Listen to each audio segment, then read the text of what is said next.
ಪರೋಪಕಾರಿ power star Puneeth Rajkumar ನಮ್ಮನ್ನು ಅಗಲಿ 4 ವರ್ಷ ಆದರೂ ಅವರ ನೆನಪು ಮಾತ್ರ ಅಜರಾಮರ.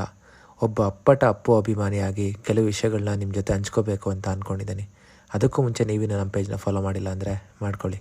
ನಮಸ್ಕಾರ ಕರ್ನಾಟಕ, ನಾನು ನಿಮ್ಮ ಕಂಟೆಂಟ್ ಕನ್ನಡಿಗ. ಅಪ್ಪು ಬಾಲ್ಯದಿಂದಲೂ ಅಪ್ರತಿಮ ನಟ, ಉತ್ತಮ ಗಾಯಕ ಹಾಗೂ ಅತ್ಯುತ್ತಮ ವ್ಯಕ್ತಿತ್ವದ ಸದಾ ನಗುಮುಖದ ರಾಜಕುಮಾರ. ಬೆಟ್ಟದ ಹೂ ಚಿತ್ರಕ್ಕೆ ಬಾಲ್ಯದಲ್ಲೇ ರಾಷ್ಟ್ರ ಪ್ರಶಸ್ತಿ ವಿಜೇತ. ಅಲ್ಲಿಂದ ಕನ್ನಡಿಗರನ್ನು ಹೆಮ್ಮೆ ಪಡಿಸಲು ಪ್ರಾರಂಭ ಮಾಡಿದ ಅವರು ಇಂದು ಕೂಡ ಅವರಿಟ್ಟಿರುವ ಪ್ರತಿ ಹೆಜ್ಜೆಯಲ್ಲೂ ನಮ್ಮನ್ನು ಹೆಮ್ಮೆ ಪಡುವಂತೆ ಮಾಡ್ತಾನೆ ಇದ್ದಾರೆ. 45 ಉಚಿತ ಶಾಲೆಗಳು, 26 ಅನಾಥಾಶ್ರಮ, 16 ವೃದ್ಧಾಶ್ರಮ, 19 ಗೋ ಸಂರಕ್ಷಣಾ ಘಟಕಗಳು, 1800 ವಿದ್ಯಾರ್ಥಿಗಳಿಗೆ ಉಚಿತ ಶಿಕ್ಷಣ. ಸಾವಿನ ನಂತರ ಅಂಗಾಂಗಗಳ ದಾನ ಹೇಳ್ತಾ ಹೋದ್ರೆ ದಿನಗಳೇ ಸಾಲಲ್ಲ. ವೀರ ಕನ್ನಡಿಗ ಸಿನಿಮಾಗೆ ಕನ್ನಡ ಸಿನಿಮಾ ಇತಿಹಾಸದಲ್ಲೇ 1 ಕೋಟಿ ಸಂಭಾವನೆ ಪಡೆದ ಮೊದಲ ಹೀರೋ ಅಪ್ಪು.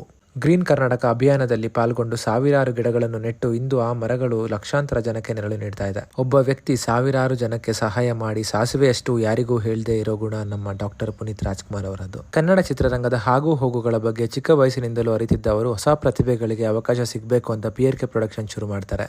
ಅಂಡ್ ಇವಾಗ ನಮಗೆಲ್ಲ ಗೊತ್ತಿರೋ ಹಾಗೆ PRK ಸ್ಟಾರ್ ಫ್ಯಾಂಡಮ್ ಅನ್ನೋ ಆ್ಯಪ್ ಕೂಡ ಅಶ್ವಿನಿ ಪುನೀತ್ ರಾಜ್ಕುಮಾರ್ ಅವರು ಲಾಂಚ್ ಮಾಡಿದ್ದಾರೆ. ಅಪ್ಪು ಅವರ ಸಾವಿನ ನಂತರ ಅಂಗಾಂಗಗಳ ದಾನ ಮಾಡಿ ಹಲವಾರು ಜನಕ್ಕೆ ದಾರಿದೀಪವಾಗಿದ್ದಾರೆ. ಒಬ್ಬ ವ್ಯಕ್ತಿ ಬದುಕಿದ್ದಾಗ ಮತ್ತು ಇಲ್ಲದಿದ್ದಾಗ ಅವರ ಪ್ರತಿ ಮಾತು, ಕೆಲಸ ಜೀವನದುದ್ದಕ್ಕೂ ನಮಗೆ ಪಾಠ ಕಲಿಸ್ತಾನೆ ಇದೆ. ಜೊತೆಗಿರದ ಜೀವ ಎಂದಿಗೂ ಜೀವಂತ. Miss you Appu. ಇದೇ ಥರ ಹೆಚ್ಚಿನ ಕಂಟೆಂಟ್ಗೆ ನಮ್ಮ ಪೇಜ್ನ ಫಾಲೋ ಮಾಡೋದು ಮಾತ್ರ ಮರಿಬೇಡಿ. Thank you.